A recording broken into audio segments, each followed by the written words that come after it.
2024년 7월 9일 화요일 새벽 예배 함께 하신 성도님들 주님의 이름으로 환영하고 축복합니다.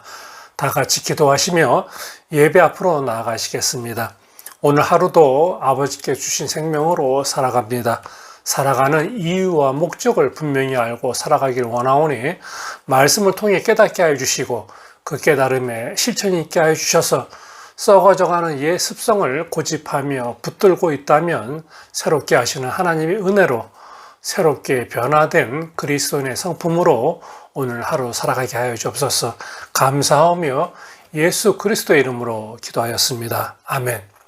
오늘 저희들에게 주시는 하나님의 말씀은 골로새서 3장 12절에서 17절까지의 말씀입니다. 제가 봉독해 드리겠습니다. 그러므로 너희는 하나님이 택하사 거룩하고 사랑받는 자처럼 긍휼과 자비와 겸손과 온유와 오래 참음을 옷 입고 누가 누구에게 불만이 있거든 서로 용납하여 피차 용서하되 주께서 너희를 용서하신 것 같이 너희도 그리하고 이 모든 것 위에 사랑을 더하라. 이는 온전하게 매는 띠니라. 그리스도의 평강이 너희의 마음을 주장하게 하라. 너희는 평강을 위하여 한 몸으로 부르심을 받았나니 너희는 또한 감사하는 자가 되라. 그리스도의 말씀이 너희 속에 풍성히 거하여 모든 지혜로 피차 가르치며 권면하고 시와 찬송과 신령한 노래를 부르며 감사하는 마음으로 하나님을 찬양하고 또 무엇을 하든지 말에나 일에나 다 주 예수의 이름으로 하고 그를 힘입어 하나님 아버지께 감사하라. 아멘. 오늘 본문 말씀으로 새 옷을 새 옷처럼 입으려면 이라는 제목으로 말씀을 전하겠습니다. 본문에 앞서 바울은 옛사람과 대조적인 새 사람에 대해 언급하며 새 사람은 그리스도로 말미암아 영적으로 완전하게 새롭게 되었기에 민족이나 인종이나 차별이 존재하지 않는 것을 분명하게 밝히고 있는 것을 보게 됩니다. 그리고 오늘 말씀이 그러므로 이렇게 하면서 시작이 되는데 하나님이 택하신 자의 삶을 살도록 권면하고 있는 것입니다. 그 가운데서 첫 번째 강조하는 것이 긍휼과 자비와 겸손, 온유, 오래 참음을 교훈하며 이 모든 일들 위해 사랑을 더하라고 권면하고 있습니다. 12절에서 14절까지의 말씀입니다. 그러므로 너희는 하나님의 택하사 거룩하고 사랑받는 자처럼 긍휼과 자비와 겸손과 온유와 오래 참음을 옷 입고 누구와 누구에게 불만이 있거든 서로 용납하여 피차 용서하되 주께서 너희를 용서하신 것 같이 너희도 그리하고 이 모든 것 위에 사랑을 더하라. 이는 온전하게 매는 띠니라. 여기에 하나님이 택하사 거룩하고 사랑받는 자처럼 이런 말씀은 과거 언약의 백성인 이스라엘에게 적용되었던 영광스러운 표현입니다. 그러나 이제는 하나님의 백성된 그리스도인 모두에게 붙여진 이름이 된 것입니다. 14절에 이 모든 것 위에 사랑을 더할 때 온전하게 매는 띠니라 말씀하는 것은 12절과 13절에 긍휼, 자비, 겸손, 온유, 오래 참음, 용납 이런 모든 덕목들이 사랑으로 함께 모아질 때 온전하게 매는 띠가 된다는 것입니다. 그런데 13절에 아주 중요한 말씀이 있습니다. 누가 누구에게 불만이 있거든 서로 용납하여 피차 용서하되 주께서 너희를 용서하신 것 같이 너희도 그리하고 이 말씀은 두세 사람 이상이 모이는 곳에는 모두 마음에 깊이 새겨야 할 말씀입니다. 서로 용납하고 용서하라고 말씀합니다. 불평, 불만은 어떤 일로 상대에게 불편한 심경이나 상한 감정을 나타내는 것입니다. 토해내는 사람은 속이 시원할지 몰라도 받는 사람은 몹시 괴로울 것입니다. 이런 일들은 세상의 말같이 세월이 약이겠지요. 이런 말로는 해결되는 것이 아닌 것 같습니다. 특히 교회 공동체에서도 비일비재 일어날 수 있기에 서로 용납하고 용서하라고 권면하고 말씀하는 것입니다. 어떤 경우로 불평하고 불만을 나타내든지 그런 행위는 성도의 신앙생활에 위협이 될 수도 있고 성도의 내면의 기쁨을 사라지게 만들게 되는 것입니다. 그래서 주님께서는 예물을 드리기 전에 먼저 형제와 화목하라고 말씀하셨고 바울은 항상 기뻐하라고 말하고 있는 것을 보게 됩니다. 신앙생활에서는 서로가 무슨 일에나 무슨 말에나 서로 조심해야 하는 것은 물론이요. 불평, 불만, 원망, 시기, 적대시하는 일을 가져서는 절대 안 될 것입니다. 왜냐하면은 우리가 공동체 안에서도 어떠한 위치에 있던 그럴 만한 자격이 아무에게도 없기 때문인 것입니다. 마태복음 18장 21절과 22절에 용서할 줄 모르는 종의 비유에서 베드로가 예수께 질문을 하고 있습니다. 형제가 내게 죄를 범하면 몇 번이나 용서하여 주리이까? 7번까지 하오리이까? 하자 주님의 대답은 7번뿐 아니라 7번을 70번까지라도 할지니라 이렇게 대답하셨습니다.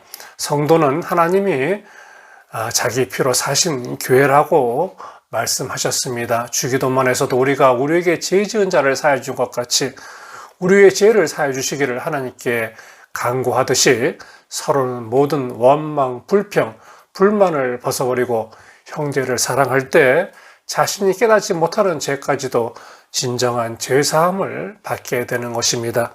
요한일서 4장 11절에서도 말씀하셨습니다. 사랑하는 자들아 하나님이 이같이 우리를 사랑하셨은즉 우리도 서로 사랑하는 것이 마땅하도다. 만일 우리 마음 가운데 불편하고 불만족스러움으로 원망하는 혐의가 생긴다면 하나님 앞에 내어놓고 용서해야 할 것입니다. 더 나아가 궁일한 마음으로 사랑해야 합니다. 바로 이것이 성숙한 성도로서의 참 모습이 되는 것입니다. 성도의 참 모습이 갖춰질 때 비로소 감사하는 자가 되고 거듭난 성도의 새 생활을 하게 되는 것입니다. 15절에서 17절의 말씀입니다. 그리스도의 평강이 너희 마음을 주장하게 하라. 너희는 평강을 위하여 한 몸으로 부르심을 받았나니 너희는 또한 감사하는 자가 되라. 그리스도의 말씀이 너희 속에 풍성히 거하여 모든 지혜로 피차 가르치며 권면하고 시와 찬송과 신령한 노래를 부르며 감사하는 마음으로 하나님을 찬양하고 또 무엇을 하든지 말에나 일에나 다 주 예수의 이름으로 하고 그를 힘입어 하나님 아버지께 감사하라. 그리스도의 평강이 너희 마음을 주장하게 하라고 말씀합니다.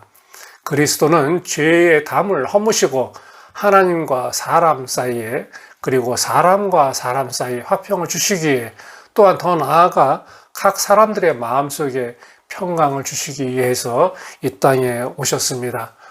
그런데 우리는 어떠한 삶을 살고 있습니까? 사람의 마음속에는 사랑과 미움이라는 두 가지 그 대립적 감정이 서로 부딪히면서 전쟁이나 하듯 혼란을 겪고 있습니다. 사랑과 미움이라는 단어는 다른 말로 표현한다면 감사와 불평으로도 표현할 수 있을 것 같습니다. 이렇게 비교되는 단어는 결과적으로 천국과 지옥으로 분리될 수 있는 것입니다. 마음속에서 상반되는 감정이 대립될 때 그리스도의 평강이 개입된다면 모든 사태는 해결되어질 것입니다. 그렇게 평강과 밀접하게 관계되는 덕목이 있는데 감사하는 자가 되는 것입니다. 성도는 개인의 화평과 평강만을 추구하는 것이 아니라 상대의 화평과 평강까지도 도모해야 하는 것입니다. 다시 말해 성도는 어느 곳에서나 화목을 이루는 그런 피스메이커가 되어야 하는 것입니다. 특히 교회 공동체 안에서 자신이 하는 일이 곧 진리이고 최선이라고 고집하면서도 불협화음을 일으키며 분쟁을 일으킨다면 평강과 감사가 결여되었기 때문일 것입니다. 생각과 말과 행동과 삶의 표현이 감사로 변화될 때 비로소 감사가 되어지는 것입니다. 감사는 모든 분위기를 밝게 하기도 하고 명랑하게 하며 문제들을 해결해 나가는 힘이 있습니다. 하나님께 감사함으로 놀라운 하나님의 능력을 체험하기 때문인 것입니다. 바울은 그리스도인의 삶이 감사함으로 가득 찰 때 하나님의 능력을 체험하고 또 말씀 안에 거하게 되며 또 지혜로 가르치고 권면하며 찬양하는 삶이 될 것을 설명하면서 무엇을 하든지 그 방향과 목표는 하나님이 되어야 할 것을 교훈하고 있습니다. 성도의 삶은 그리스도와 깊이 연관될 수밖에 없습니다. 옛 생활을 벗어버리고 새롭게 거듭난 성도의 삶은 그리스도를 만남으로써 생활의 일부가 아닌 전체가 바뀌어져야 하는 것입니다. 거듭난 성도로서 가장 필요한 것은 말씀이 너희 속에 풍성히 거해야 할 것을 16절에서 말씀하고 있습니다. 말씀을 공급받아야 하는 것입니다. 말씀을 가까이 할 때 시냇가에 심은 나무와 같이 철을 따라 열매를 맺으며 그리스도의 날에 책만 받을 것이 없이 온전히 성장된다고 성경은 말씀하고 있습니다. 또한 시와 찬송과 신령한 노래를 부르라고 말씀합니다. 이 말씀은 말씀으로 채워지고 성숙한 자는 어리석은 말이나 행동은 합당치 않다는 표현이기도 한 것입니다. 성도라 하면서 자신의 품격을 떨어뜨리고 형제들에게 좌절과 마음의 상처를 입히는 일은 다시 말해 거듭나지도 않고 말씀도 없기에 신령한 노래를 부를 수 없다는 것입니다. 신령한 노래를 부르며 감사하는 마음으로 하나님을 찬양하는 그 입술의 언어는 상대에게 용기도 주고 좌절과 고통에서 위로를 주기도 하는 것입니다. 새로운 옷을 입은 자는 잃었던 근원적인 대화를 찾게 되며 참된 성도의 삶의 의미를 찾게 되는 것입니다.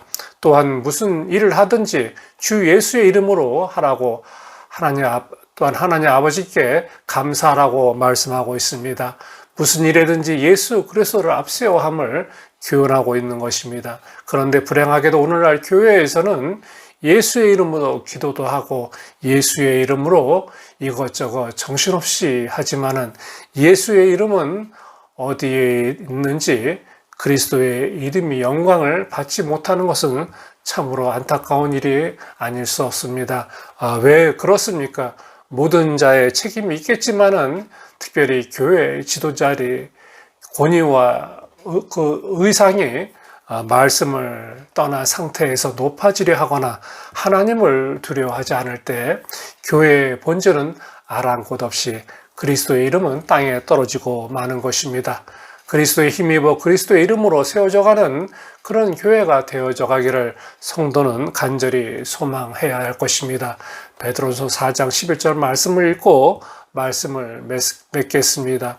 만일 누가 말하려면 하나님의 말씀을 하는 것 같이 하고 누가 봉사하려면 하나님이 공급하시는 힘으로 하는 것 같이 하라. 이는 범사에 예수 그리스도로 말미암아 하나님이 영광을 받으시게 하려 함이니 그에게 영광과 권능이 세세 무궁하도록 있느니라. 아멘. 하나님이 공급하시는 힘으로 봉사하라고 말씀합니다. 설교로 봉사하는 사람은 자신이 하고 싶은 말이 아니라 하나님이 원하시는 말씀을 전할 때 예배가 살아날 것이며 봉사하려는 사람도 자신의 힘으로 하는 것이 아니라 하나님께서 공급하시는 힘으로 감당하는 것이 주님께서 맡기신 온전한 사명이 되어진다는 말씀입니다. 그럼 이렇게 섬기고 봉사하는 목적이 무엇입니까?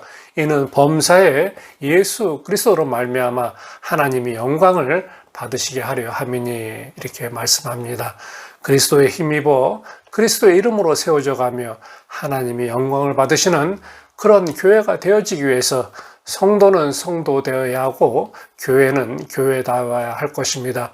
그런 교회가 되도록 함께 힘쓰며 하나님께 영광을 돌리는 그런 은혜가 개인과 교회 공동체에 충만히 있게 되기를 간절히 소망하면서 기도합니다. 이 시간 함께 나누신 말씀과 개인의 기도 제목으로 함께 기도하시겠습니다. 첫째, 변하기를 두려워하는 옛 간섭을 버리게 하시고 새롭게 하신 주님의 은혜와 능력으로 말씀을 중심으로 살아내는 성도의 삶이 되게 하여 주옵소서. 둘째, 성도들이 아픔과 어려움으로 탄식하고 간구하며 하나님의 이름을 부르고 찾을 때 응답하심이 있게 하여 주옵소서. 셋째, 하나님을 기쁘시게 하며 서로에게 감사할 줄 아는 개인과 공동체의 삶을 살아내게 하여 주옵소서. 함께 기도하시겠습니다.